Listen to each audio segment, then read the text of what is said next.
Imagine that you are on a city bus in San Francisco in 1979. It's late May, and there's an unsettling feeling in the air. A whole community in the city, your community, is on edge. You're waiting for a verdict that you hope will bring justice to a dead man who represented some of the only faith in the system that you have. As you gaze out the windows, the bus slows to its next stop and a young man jumps aboard. Without waiting to find a seat, he says, "It's only manslaughter." Your heart sinks. That hope evaporates. You listen further. 7 years. 2 people's lives only cost another's 7 years. This is just one of the many ways that a San Francisco Castro Street resident, or in fact any resident of the city itself, might have found out about the verdict in the trial of Dan White, a man who just 6 months earlier shot and killed both George Moscone, the mayor of San Francisco, and Harvey Milk, a supervisor on the Board of Supervisors, and in fact the first openly gay elected official in California.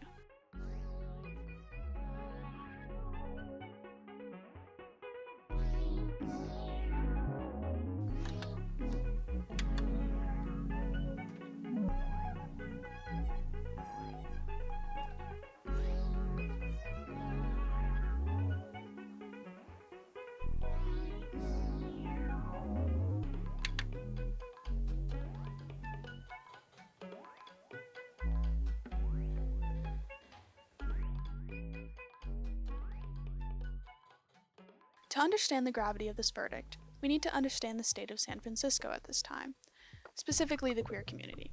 It has never been very easy for the gays, you could say, least of all in big cities in the 60s and 70s. Raids, entrapment, and police brutality were very common, along with a general bias and shunning from the population at large.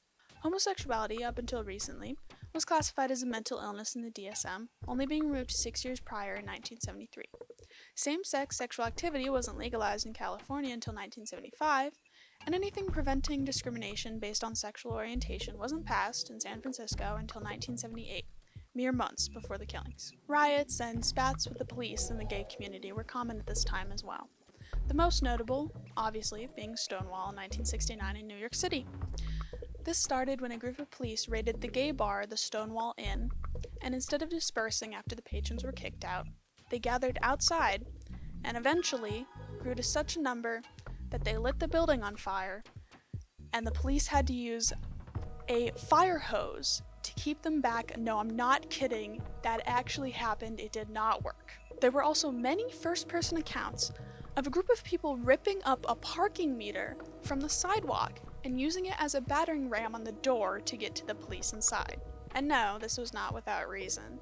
Reports vary as to why it got so violent so quickly, but any reason from a certain lesbian patron fighting back with the police after they try to arrest her, to just the crowd getting riled up and people starting to throw pennies, dimes, quarters, and eventually scaling up to rocks, bottles, and whatever they could find. The riots lasted for 2 or 3 nights, with the large crowds taunting the cops and circling around city blocks to avoid getting cornered. This has long been considered the biggest milestone in the fight for gay rights. Stonewall, however, is only the most well-known riot. There were many smaller fights all around the country as well for gay rights. The Compton's Cafeteria riot in San Francisco and the Black Cat protest in Los Angeles were both notable demonstrations at this time. All this is to say that the environment for the queer community at this time was shaky, to say the very least. All of this tension, fear, and anger exploded on May 21st, 1979, when Dan White was convicted of 2 counts of voluntary manslaughter and sentenced to 7 years in prison, with a possibility of parole after 5. This was seen as unacceptable by many members of the gay community and elected officials alike. Just 6 months ago, they had lost their mayor and a supervisor that was beloved by many in the gay community as a source of hope. How could it be this way? How could Dan White be out and walking around in 5 years after what he did? This, my friends, is the double murder of George Moscone and Harvey Milk, and the trial of Dan White, the man who killed them.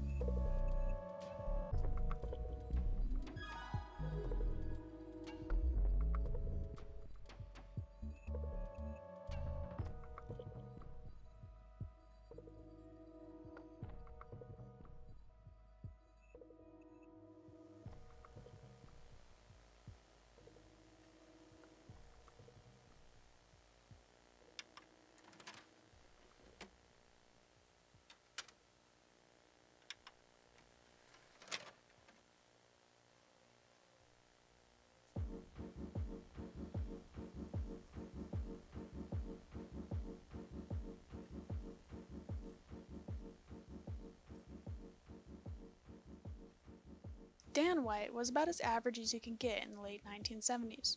Born on the 2nd of September, 1946 in Long Beach, California, he was raised in Visitation Valley in San Francisco, along with a shocking total of 9 brothers and sisters. I don't know how his parents managed. He lived in a working class family, and his grandparents moved to California as Irish immigrants. His school years were a mixed bag, attending Catholic school until he was expelled his junior year for violence. When he was just 17, his father passed away at the age of 43. His senior year was completed at Woodrow Wilson High School, public school, and he graduated as valedictorian. After graduation, he went on to join the U.S. Army in 1965. While White was serving, he fought in the Vietnam War in the 101st Airborne Division as a sergeant. After he was honorably discharged in 1971, he moved to Anchorage, Alaska, and worked as a guidance counselor and high school security guard. After a while, he moved back to San Francisco and became a police officer. However, this didn't last very long, as he quit the force after he stopped another cop from beating on a handcuffed prisoner. Around 1976, he became a firefighter, and in 1977 he made headlines by saving a woman and her child from a burning apartment building. This action helped bring him to the attention of the public, while also improving his reputation, which would help as he turned his eye towards city politics. Later, although still in 1977, White was elected to the San Francisco Board of Supervisors for District 8, which was a collection of neighborhoods on the southeastern boundary of San Francisco. This area was largely filled with white, middle-class people that tended to be more conservative, both socially and fiscally. His own ideas, while socially a bit unclear and contradictory, tended to prioritize his district and the neighborhoods contained within it. One of these issues in the term leading up to the murders was the request to build a youth center inside of District 8, which was White's district. White voted against it, while Milk, who White had reportedly seen as a friend up until that point, voted for it. This is, apparently, where some animosity started between the two. Supposedly, this animosity or disagreement was what caused White to vote against the human rights ordinance proposed by Milk just months later. Whether this is an actual showcase of his ideals, or just an act of petty revenge, as it was passed 10-1, we will never know.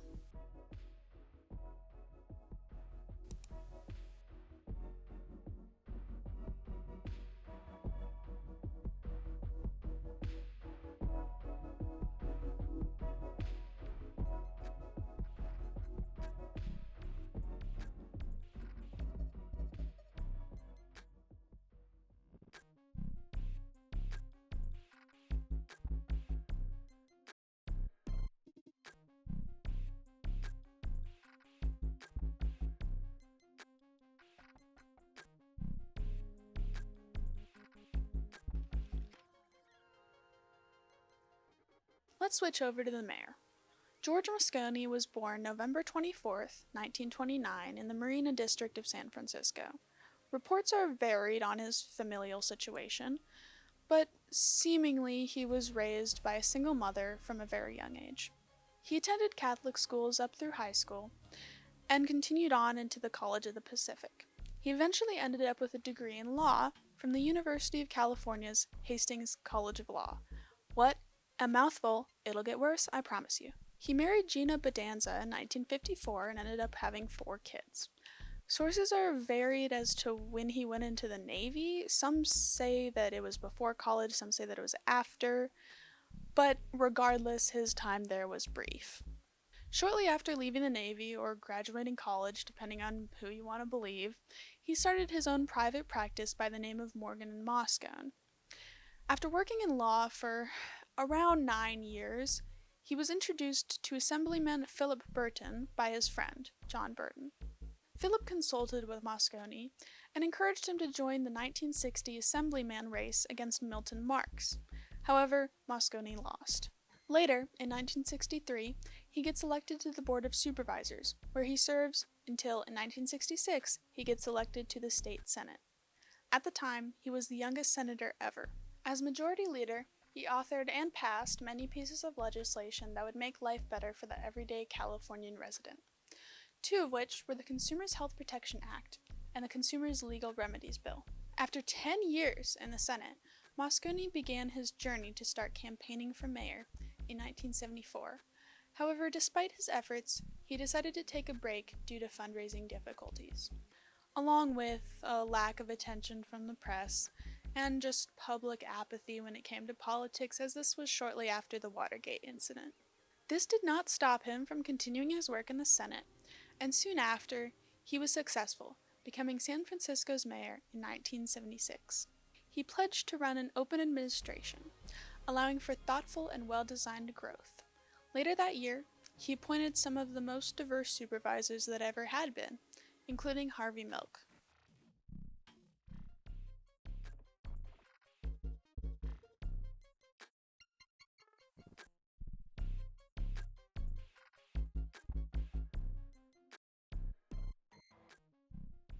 Which leads us to the final part of this equation, Harvey Milk. Milk was born on May 22nd in Woodbury, New York, living a reasonably comfortable early life. He graduated from Bayshore High School in 1947 and, I'm not making this name up, New York State College for Teachers in Albany. I told you the college names would get worse. After graduation, Milk enlisted in the Navy and was stationed in San Diego as a diving instructor until 1955.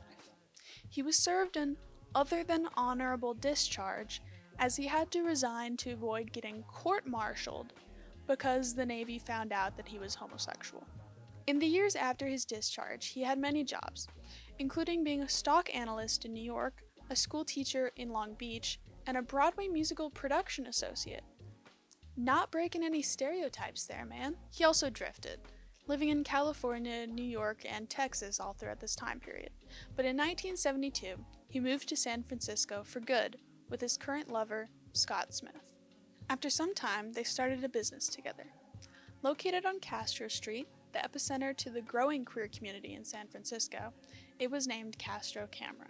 He first announced his candidacy for the San Francisco Board of Supervisors in 1973, unfortunately losing. A second attempt was made 2 years later in 1975, which also resulted in a loss, however by a pretty small margin. The election in 1977, however, was district-based, and he was sworn in to the San Francisco Board of Supervisors on January 9, 1978. This group had a lot of firsts, including Gordon Lau, who was Chinese American, Carol Ruth Silver, who was an unwed mother and a feminist, Ella Hill Hutch, who was a black woman, and Dan White, who was a former firefighter and policeman, and of course, Harvey Milk, who was homosexual. This was pretty damn progressive for the time.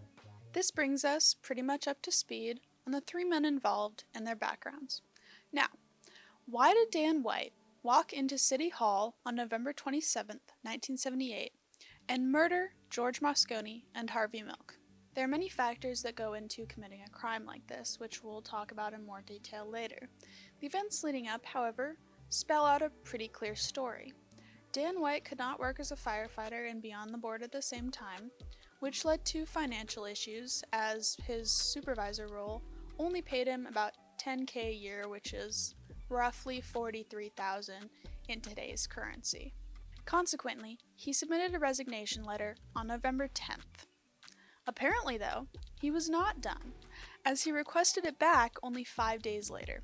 Unfortunately, it was already filed and accepted, and Moscone was able to give him the physical letter back, but he couldn't stop the legal proceedings. He did state that if legal issues arose in the final stages of his resignation, he would reappoint them. They did not, however, and on the 21st, Moscone officially denied his reappointment request. Moscone also scheduled a conference to be held on the 27th, that day should sound familiar, at 11:30 in the morning, to officially announce Dan White's resignation and to announce his replacement. It's notable to mention at this point that Harvey Milk and Carol Ruth Silver had been known to be lobbying Moscone not to reappoint Dan White. The reasons for this, anybody's guess, really, depending on who you listen to. Most likely it was because Dan White was a conservative, and if a Democrat got appointed in his place, the Democrats would have the majority 6-5 in the Board of Supervisors.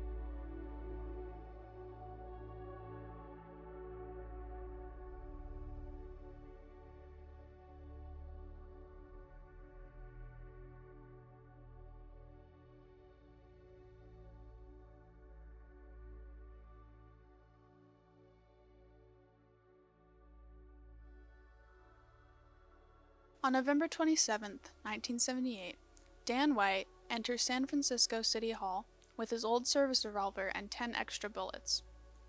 Reports are varied as to how he actually got in. Everybody agrees it was through a basement window. Some say he stepped in, some say he broke it, and some say he explained to somebody working there that he had just forgotten his keys and they gave him access. Regardless, he gained access to the building around 10:30 a.m. Dan White makes his way to the office, speaking shortly with the secretary, and after a couple minutes, gets invited into Moscone's office. Nobody quite knows what was said. In the anywhere from 5 to 20 minutes that Dan White and George Moscone were alone together for the last time, around 10:50 to 10:55 in the morning, Dan White shoots and kills George Moscone. He hits him first in the shoulder and then in the chest. He falls, Dan White approaches, and shoots him twice more in the head. He reloads his gun and exits the office, heading towards the supervisor's offices. It's important to mention that the mayor's secretary had heard the shots. However, they were muffled enough for her to think that it was a car backfiring or something similar outside. Moscone's fiscal deputy, however, witnessed White leaving and entered the inner office to see the mayor in a pool of blood. He ran out and told anyone that would listen to call the police. They were informed at exactly 10:55 in the morning. After White leaves the mayor's office, he makes a beeline for Harvey Milk. He asks to speak with him, and they step into White's former supervisor office. Abruptly, 5 more shots ring out. One hits Milk's wrist, the next 2 hit his chest, and the 4th and 5th are fired close range into his skull. White disappears from the building. At 11:17, he's announced as the suspect over the police radio. At 11:20, Dianne Feinstein announces the deaths to the public. Both Mayor Moscone and Supervisor Harvey Milk have been shot and killed. Jesus Christ!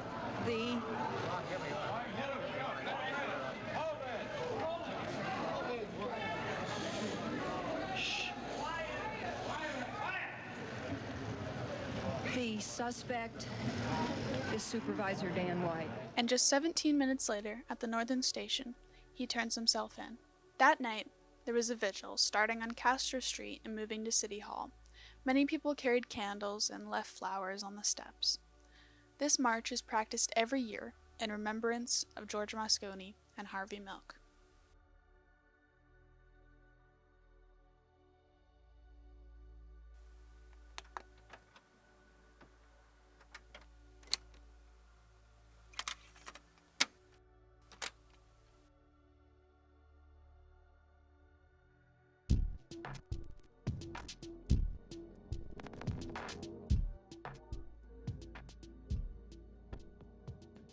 Now comes the mega fun stuff.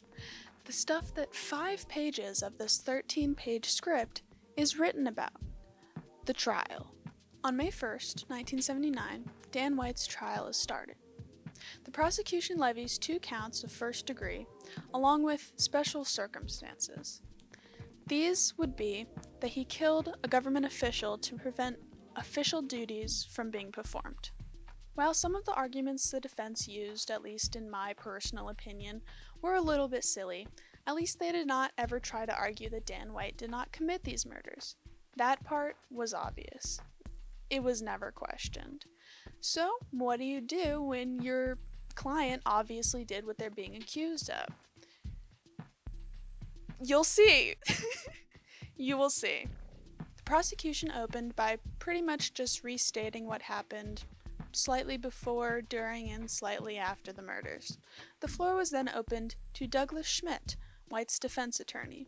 He addresses the jury directly and says in order for them to correctly judge what happened that day, they need to know all of the facts, and not just some of the facts that would line up with the prosecution's case. He specifies that he wants to explain less of what happened, but more of why it happened. And he says that when the jury has all of the facts, they will find that first-degree murder is simply not what happened. He recounts details about White's life, including how, for most of it, he served the people as a police officer and a firefighter. He also states that growing up, White had struggled with depression, mostly stemming from the death of his father, that had followed him into adulthood.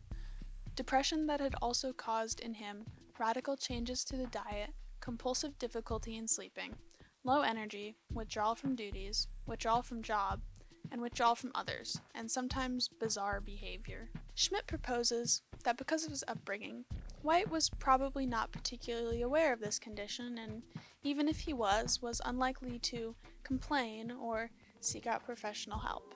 Because of the era that he grew up in, this is quite likely. Schmidt tells them how, as a political leader, he was deeply endowed with and believed very strongly in the traditional American values, family, and home. I think that he could be classified as almost rigidly moral, but above all that, he was an honest man, and he was fair, perhaps too fair for politics in San Francisco. The defense continues, briefly introducing Harvey Milk, who they describe as an openly gay supervisor who had a very different lifestyle and ideas to Dan White, proposing that shortly before the murders, Dan White had a negative spiral in his mental health. Spurred on by the effects of sleeplessness, change in diet, and change in health, he made the erratic decision to resign as a supervisor. They say that this continued until the 27th, which resulted in him getting zero sleep the night before. And so, in a depressive episode with a lack of sleep and lack of proper nutrition, I'm sure, he was going to City Hall simply to confront the mayor as to whether or not he was going to be reappointed, because he hadn't actually heard officially at that late date, and he had no intention at that time to harm anyone, much less kill the mayor or kill Harvey Milk. He states that White carrying his old service revolver was a normal occurrence for him and shouldn't be seen as out of the ordinary. However, Dan White himself admitted that he hadn't worn it on his person for at least a couple months before the murders. He then continues, stating that many other officials in the building had regularly carried firearms in the past, mainly due to individualistic and terroristic threats.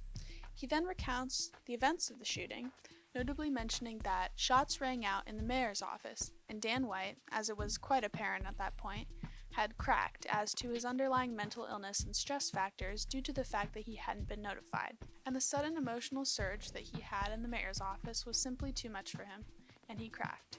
He shot the mayor, reloaded his gun, the 5-shot revolver, and basically on instinct because of his police training, and was about to leave the building at that point, and he looked down the hall, and as he came out into the outer corridor, he saw somebody that he believed to be an aide to Harvey Milk. Schmidt continues, pretty much just wrapping up the latter events.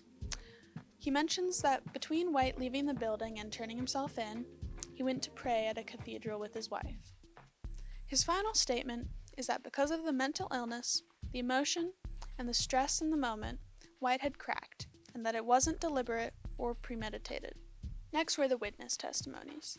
The state's case was fairly simple, just having people come in and pretty much just recount the events, just to make sure the timeline and everything was as accurate as possible.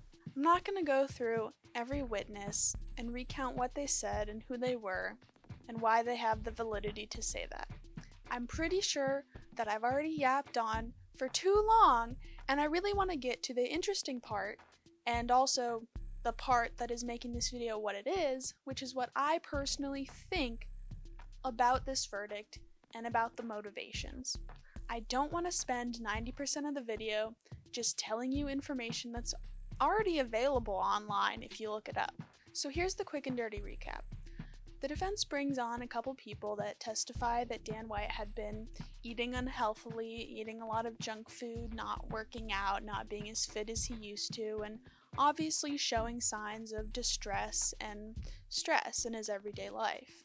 The main testimony from the defense was from one Dr. Martin Blinder. Interestingly, early on, he said that, "I think the courts, or at least some aspects of the courts, tend to place psychiatry in a position where it doesn't belong, where it becomes simply the sole arbiter between guilt and innocence, and in certain kinds of crimes, whether or not a man is insane. I think psychiatry has a lot to contribute to these judgments, but that these judgments are more than psychiatric judgment, and I do not think they should be equated. I think it's also a tendency to polarize psychiatric testimony so that a psychiatrist finds himself trying to put labels on normal, stressful behavior, and everything becomes a mental illness, and I think that is abuse of psychiatry in the courtroom." And I think there is the problem in trying to directly equate psychiatric findings, psychiatric concepts with legal concepts, such as insanity or diminished capacity, and they are not equivalent.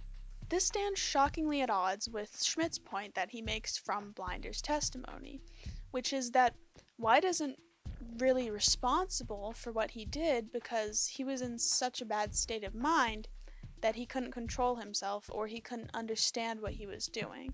Blinder goes on to say that even though he did see depressive elements in Dan White, he wouldn't go so far as to diagnose him with depression or any other mental illness.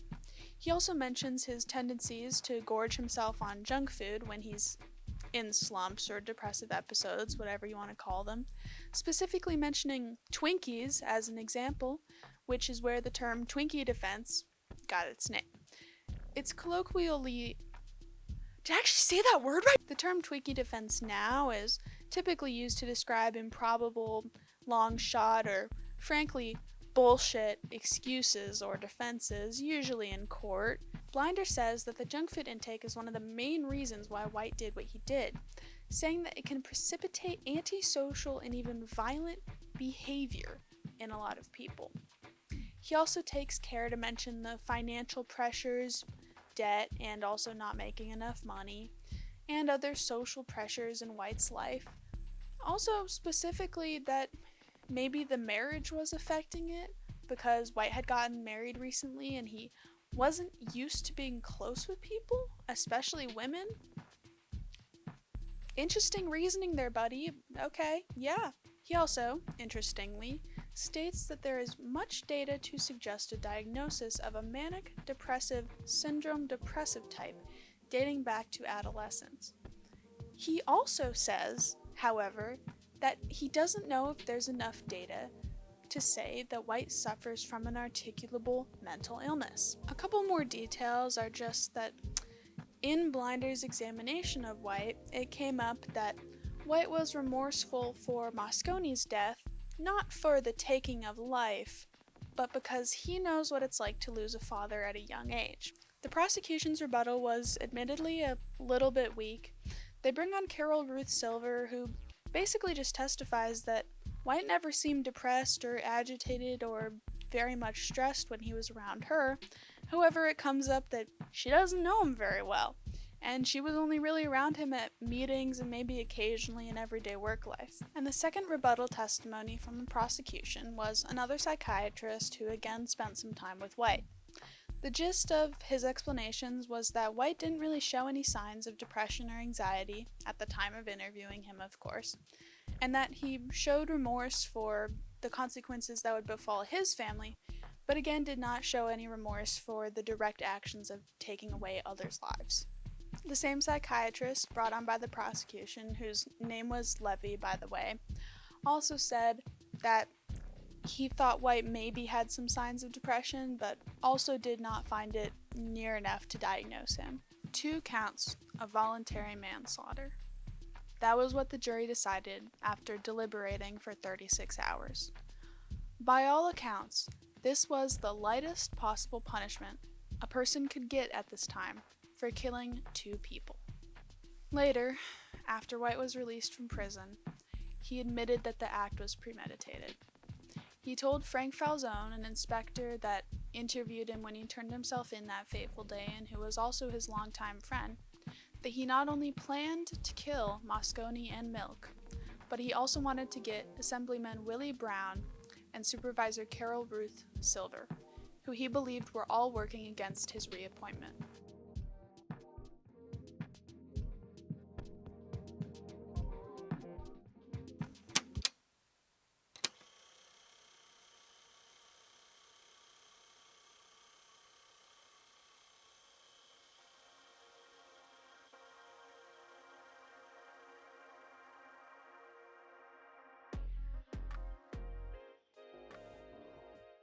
Back to you. You're on the city bus, just having been informed of the verdict. You get off at the next stop, you don't care where you are, and you start walking towards Castro Street. You know people will be there. You know that people are feeling the same anger that you're feeling right now. This was the beginning of the White Night riots. After some time, about 500 people had gathered on Castro Street and had started making their way towards City Hall. By the time they got there were a couple thousand. Anger had risen to such a degree that they started tearing at the building and throwing things at windows, doors, balconies, anything they could target. After a while, the police swept in, attempting to quell the crowd. They, however, got more angry and continued to throw things now at the cops instead of the building, ripped overhead trolley wires down, and lit cars on fire, specifically police cars. One man, while igniting one of them, told a reporter, "Make sure to put in the paper that I ate too many Twinkies." Mad respect. Finally, after 3 hours of destruction, there was enough tear gas in the air, sadness in people's hearts, and injuries dealt out that the crowd dissipated. Later that night, a group of police officers raided a gay bar in the Castro district, likely in direct retaliation for the riot earlier, as there was no record of any authority figure ordering the raid.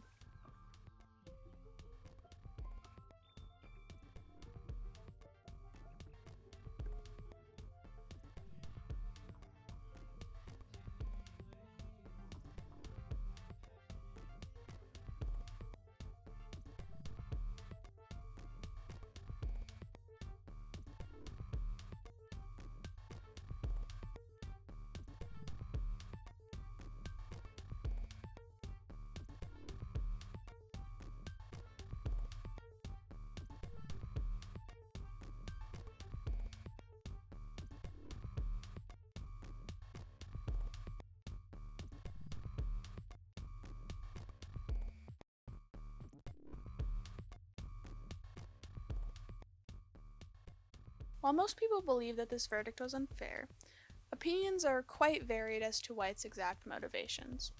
The reason presented by the prosecution is just an act of revenge. However, many people throughout the city suspected that it was a direct attack on the gay community and the larger progressive movement. Dan White was a man with conflicting ideals. His actions as a legislator and his attitude towards the gay community seemingly changing throughout his career. He opposed Proposition 6 in 1978, which was an extreme attempt to prevent any homosexual people or any people who supported homosexual people from working in any school districts. White also did not want to close Polk Street for Halloween, which had been closed in the past for a large Halloween party that was attended primarily by the gay community in San Francisco. Additionally, he voted against the Human Rights Ordinance, which I mentioned earlier, which was a bill specifically designed to prohibit discrimination based on sexual orientation. Yes, he has voted against things that would undeniably help the queer community, but he's also voted against things that would undeniably harm the queer community. This is what makes cases like these so difficult. We will never know White's inner thoughts as to what he thought of gay people. We'll never know what part he thought they served in regular society, and we'll never know whether he hated them or whether he just didn't want them around his kids. We will probably always be left piecing together what he thought by scraps left in archived newspaper articles and his recorded political actions. This doesn't mean that we can't speculate as to his real opinions, but I don't think we should put any specific label on this guy, especially seeing how he seemed very happy to work with an openly homosexual man in the 70s, which was not very common for a conservative dude who was a policeman and a firefighter and grew up in a Catholic family. This isn't to say that homophobia didn't play a role, it very much could have, but I don't think that we should say that it was the mere driving factor to his murders. I mean, people seem to forget he didn't just kill Harvey Milk, he killed the mayor, okay? The mayor wasn't gay. We gotta have some nuance here, guys. He probably didn't just hate gay people, alright?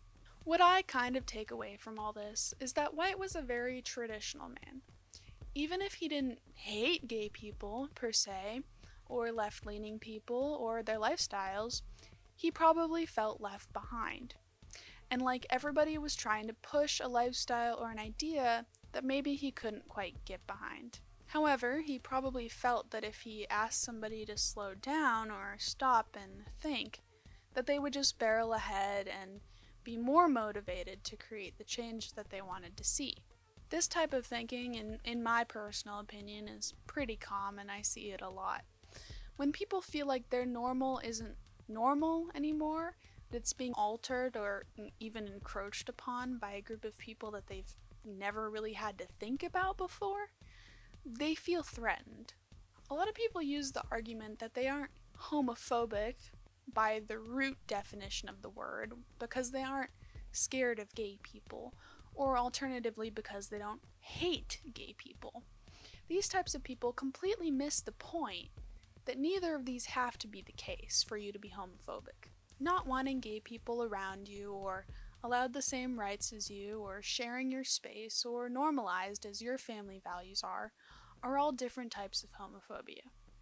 I theorize that this is probably around where Dan White is.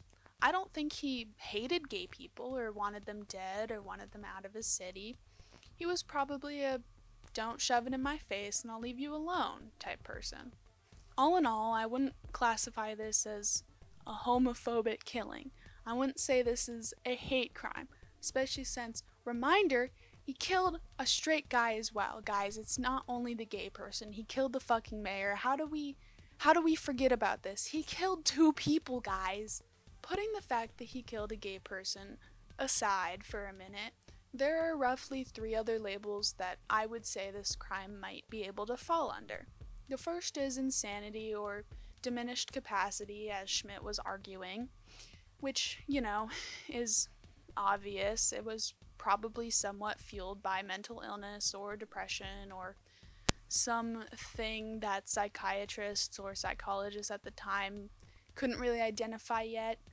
It was the 60s and 70s. They didn't have great mental illness qualifications. Homosexuality was a mental illness until 6 years before this, so. But 2 others could be applied, which are a political killing and a workplace killing. An interesting thing I noticed when I was researching is that, pretty much every source refers to this as an assassination instead of just a murder. You'll notice personally that I referred to it as a killing or a shooting or a murder this whole time because I don't really know if it would fall under assassination. Political killings usually are done against an opponent or somebody that threatens your political, ladder rung, for lack of a better term. And it's typically for an ideological or, political reason to give yourself an advantage. That doesn't really apply here, in my opinion. Additionally, if Milk was White's replacement, per se, then that would most definitely fall under the label of political killing, at least for me, and probably assassination too. I'd probably feel comfortable using that term, because it's a killing of an opponent or somebody you see as threatening your political place. I wouldn't be comfortable labeling this as a political killing. Sure, there was political context, but I don't think White gained anything from killing these 2 people. He was resigned already, he wasn't getting his job back. I think it was more just personal revenge, as he saw Moscone and Milk as having slighted him out of his position or lied to him, perhaps. He says multiple times that Moscone did tell him that he would get his spot back. I don't necessarily believe him, honestly. In all written accounts, Moscone clearly communicates that it's unknown, and if, like I said, legal issues arose, that he would, but if they didn't, no guarantees. Who knows, really? I personally think that it is a workplace killing. I think that any definition you find, it will definitely fall under. He used to work with these people. It was about his job, by all accounts. I would definitely call it a workplace killing. I could go into the semantics and the differences between murder and an assassination, But I think the definition of an assassination is widely subjective. I think everybody's kind of got their own definition floating up there in your head, and I think a murder is pretty well defined, and I think this case could fall under either. I personally wouldn't label it as an assassination or a political killing, but I think the people who do are pretty valid. I'm not going to knock them for doing that. There's a lot of, political elements, certainly, in this case, but I think it's more appropriate to refer to it as a murder, so that's what I'm going to continue to do. I want to take a second and talk about the different types of murder, or at least the different types that you can get convicted of. Speaking pretty simply, first degree is intentional and premeditated. You plan it out, and you execute that plan. Second degree, however, is more of an in-the-moment type thing. It's intentional, you intend to do it, you want to kill this person, and you do. But it's not premeditated, it's not planned out. Maybe it's after years of abuse, or you just get really mad all of a sudden and you shoot somebody, or something similar. Third degree, while not really defined in the US, and I don't even really think you can get convicted of it, is typically defined elsewhere as gross indifference to human life. So maybe you could get this for distributing drugs that you know has a lethal dose of fentanyl in it, or something similar. Manslaughter is a little more complicated. I mean, typically it's used to just engender everything that isn't clearly first or second degree. It's usually classified as unintentional, like, if you're in a car and some person comes running out of the woods and you hit them because you literally don't have enough time to react or slow down or anything. That would be an example of manslaughter. Dan White was convicted of voluntary manslaughter, which is not very strictly defined anywhere. The best I can really find is murder that's very in the moment, very emotional. Maybe you don't have the mental faculties to, know what you're doing or resist what you're doing. It doesn't really have a good definition. The car example I gave would be an example of involuntary manslaughter. It was completely intentional, and by all accounts, you didn't have any way of stopping it. You were pretty much prey to what happened. However, involuntary manslaughter honestly isn't all that different from second degree, and we don't have that differentiation in our laws anymore. We don't have voluntary and involuntary manslaughter. We used to, apparently. I don't know why that was ever a thing.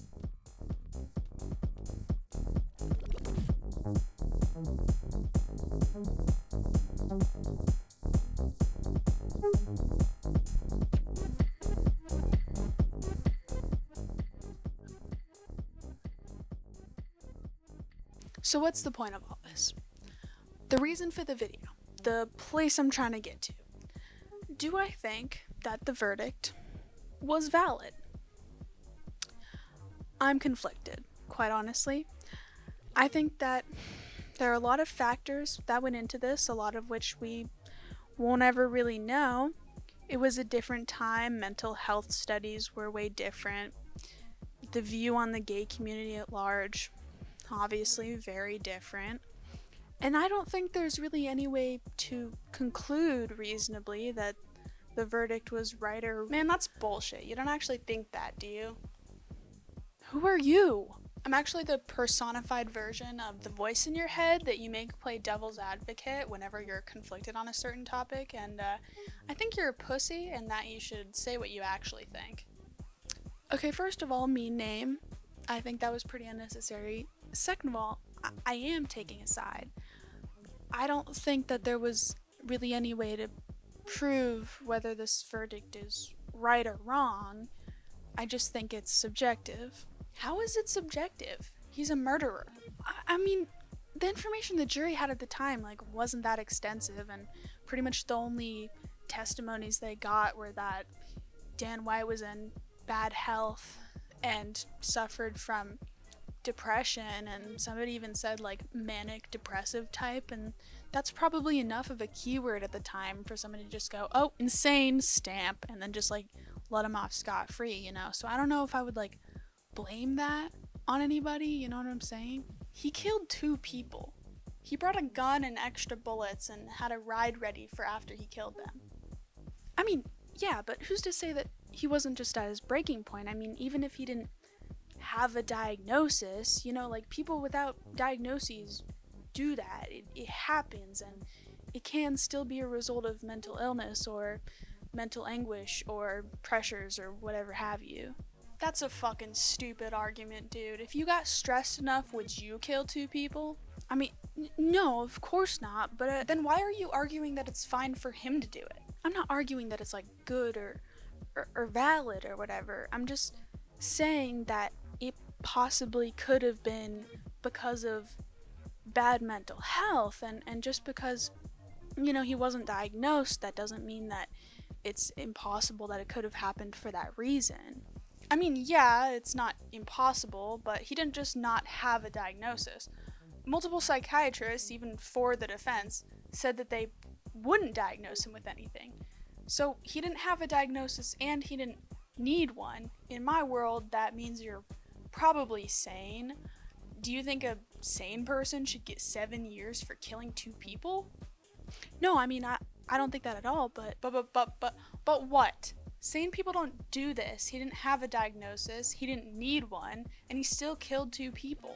Yeah, that doesn't mean that he didn't, like, go insane or lose his mind or go into rage or something, like when the actual murders happened. But would that actually excuse him?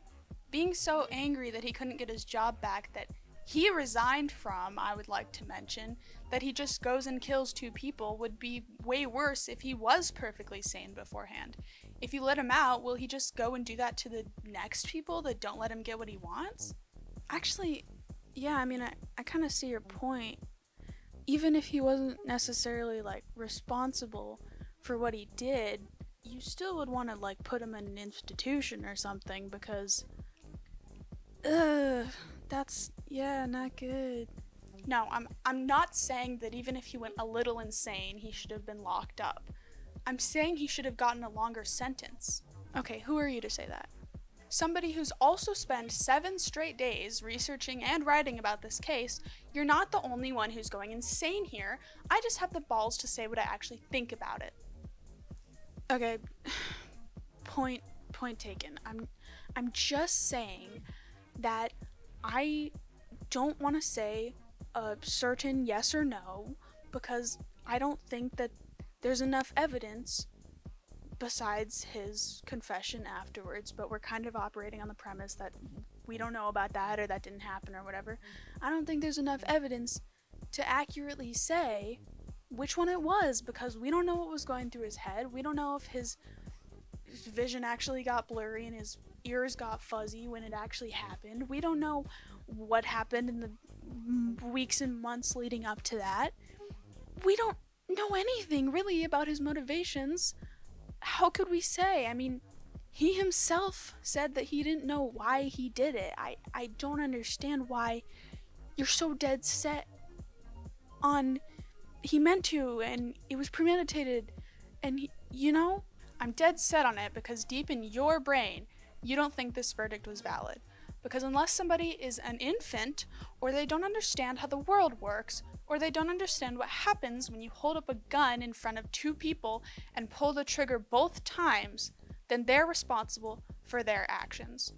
But I mean, all the evidence points to the fact that he was in a depressive episode, and he was sleep deprived, and he didn't have the proper nutrition in his body or whatever, and like, are you Douglas Schmidt right now? Are you actually just White's defense attorney right now? What are you saying? What are you saying? The vast majority of people, I would even say all people who aren't mentally ill, really fucking stupid, or have some other factors applicable that make them unable to understand how the world works, would not hold up a gun to 2 people and shoot them without knowing what it is they were doing. I mean, You kind of got me there. Yeah, I know I did. Now get back to your writing final, and this time talk about what you actually think, and not just your pussy ass bullshit fence riding excuses. Okay, yeah, you shut up. You can stop. I think we've had enough of that. So, what do I actually think? I don't think this verdict was valid. I think that even taking into consideration the information that the jury knew and the testimonies that were presented at the trial, common sense would probably dictate that this guy was responsible for his actions. Maybe that wouldn't hold up in a court of law, as common sense is a nebulous topic that is admittedly subjective and different for everybody. But I'm not in a court of law right now, and I need to remind myself that if I have an opinion, I can share it. I don't have to have a million pieces of evidence backing up everything I say. However, I think that I have enough evidence, and there was enough evidence presented, that I can pretty confidently say if I was on this trial, while probably not leaning towards first degree murder, I would definitely at least say second degree. Involuntary manslaughter had a max sentence of about 8 years, and seeing as though the normal sentence for murder is like 30, I think that was pretty lax.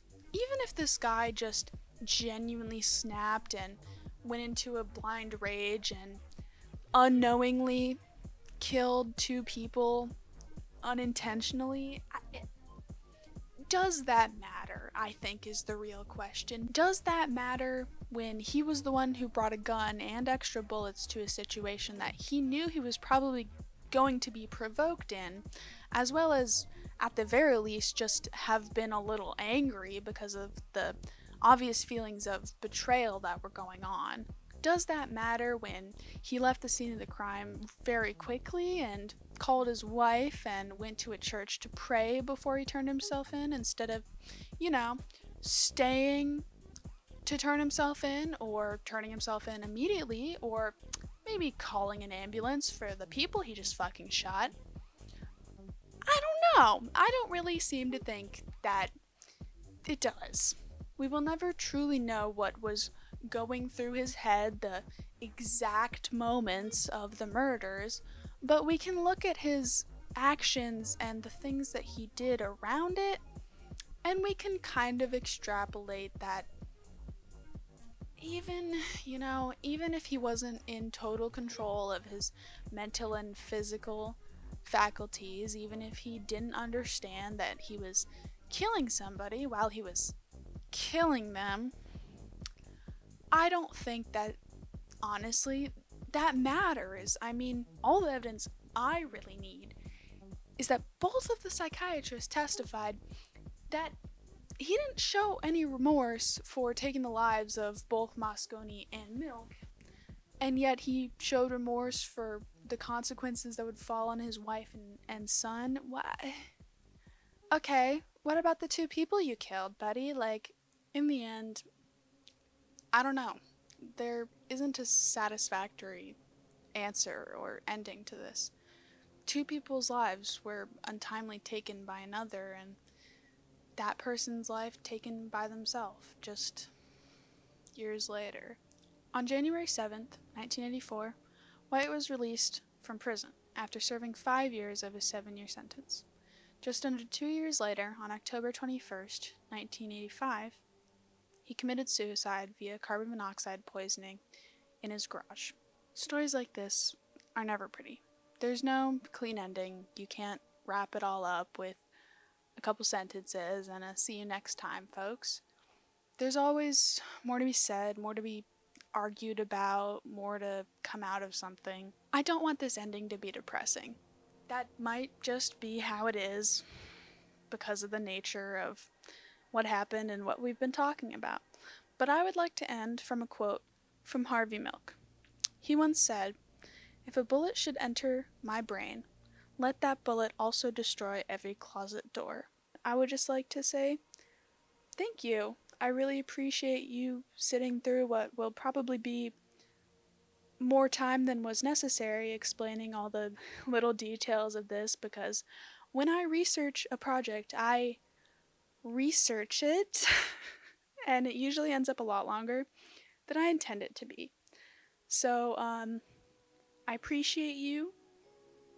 I appreciate Sydney for helping me out so much. She's not here right now because she's in Vegas. Really cool. Bet she wishes she was here in my room filming with me for like 7 hours today.